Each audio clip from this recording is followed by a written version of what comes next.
Itu salah mbah kuat, jos. Anak terlambat bicara atau speech delay itu menjadi masalah yang menakutkan bagi orang tua, terutama ibu, ya. Karena keterlambatan bicara itu biasanya menyebabkan si ibu menjadi khawatir yang berlebihan. Nah, karena ibu akan membayangkan, mengira-ngira kenapa ya anak saya, atau ada kelainan apa ya anak saya gitu. Sebetulnya speech delay itu adalah hal yang wajar dan lumrah bagi 20% anak yang terlahir gitu ya. Jadi 80% lancar, yang 20% ada. Dan 20% ini angka yang lumayan besar untuk angka kelahiran ya. Karena di Indonesia termasuk salah satu negara dengan angka kelahiran yang tinggi. Dan speech delay ini akan menjadi lebih parah ketika si anak tadi jarang diajak bicara oleh kedua orang tuanya. Nah, contohnya seperti karena mungkin orang tuanya itu sibuk bekerja gitu, anak tadi akhirnya sering dititipkan ke orang tuanya, itu sebuah kesalahan. Ataupun anak tadi dikasih gadget, disuruh nonton HP, disuruh nonton YouTube terlalu lama, itu juga sebuah kesalahan. Atau anak tadi disuruh nonton TV saja, yang mana TV-nya nontonnya Marsha gitu ya, yang bahasanya Rusia, itu tambah parah lagi. Jadi nanti anak akan ngomong pertama kali bisanya cuma seperti Marsha ngomong itu nggak jelas gitu. Jadi dia ngomong maksudnya apa kita nggak paham, itu kesalahan. Jadi jangan sampai anak kita terlambat bicara dan akhirnya malah disuruh nonton TV terus, TV-nya kartun dengan bahasa yang bukan bahasa Indonesia. Itu semakin akan menambah masalah speech delay anak banyakan yang ada di Indonesia. Nah, caranya bagaimana untuk mempermudah, untuk mengurangi dampak itu adalah sering diajak ngomong, sering diajak komunikasi.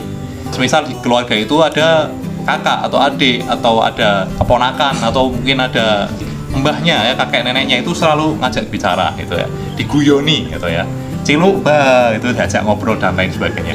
Itu cara yang pertama. Cara yang kedua, ayah dan ibu harus meluangkan waktu ya, sesibuk-sibuknya itu sehari 5 jam, minimal 5 jam untuk ngajak ngobrol anak, ajak guyonan anak itu ya. Apalagi anaknya sudah usia 1 tahun ke atas, itu wajib harus sudah bisa ngomong gitu ya, entah hanya kata sendok, meja gitu, atau ayah, ibu harus bisa ngomong itu. Jangan sampai nggak bisa ngomong hanya huruf A, itu bahaya. Terus selanjutnya bisa dibantu dengan pijet ya, pijet acupressure, yang mana yang kita pijet adalah di bagian telinga. Jadi si anak tadi kedua telinganya ya dipijet seperti ini ya, ditekuk seperti ini tekuk seperti ini ya, ini ditarik ya, tarik pelan-pelan seperti ini ya. Jangan terlalu keras, karena nanti anak ketika ditarik dengan pelan-pelan dia akan merasa nyaman, karena ini relaksasi. Ini saya merasa rileks ini ketika saya mijat telinga saya sendiri. Terus ditarik juga ke belakang seperti ini, jadi nggak usah narik, tapi cukup di kebelakangan saja, jangan ditarik. Kan kayak tadi ditarik seperti ini ya, ini cukup di belakangan seperti ini. Dua-duanya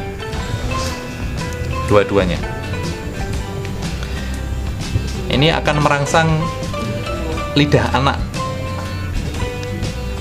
dan juga akan merangsang kerja dari otak kanan dan otak kiri anak.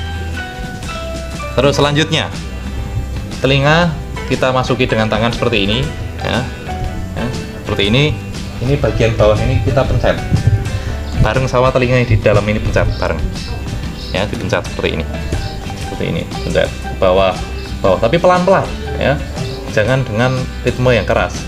Ini kalau semisal orang dewasa juga bisa relaksasi seperti ini.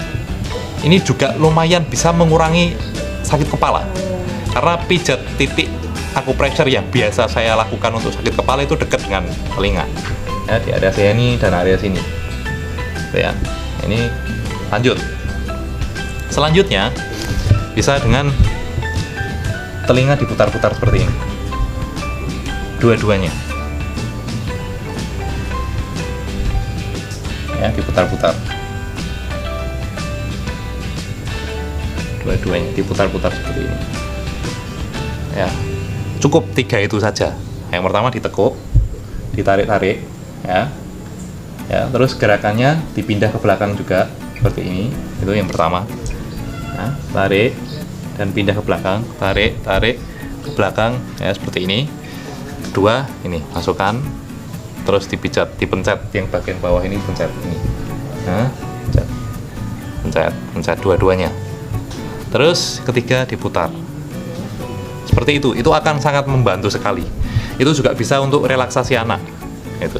Karena telinga ini mitos dulu mengatakan ketika anak kecil sering dijewer ya, sering dijewer itu anak akan menjadi lebih cerdas.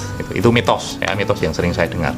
Itu saja dari Mbah Kuat, semoga bermanfaat. Salam Mbah Kuat, jos. Dadah.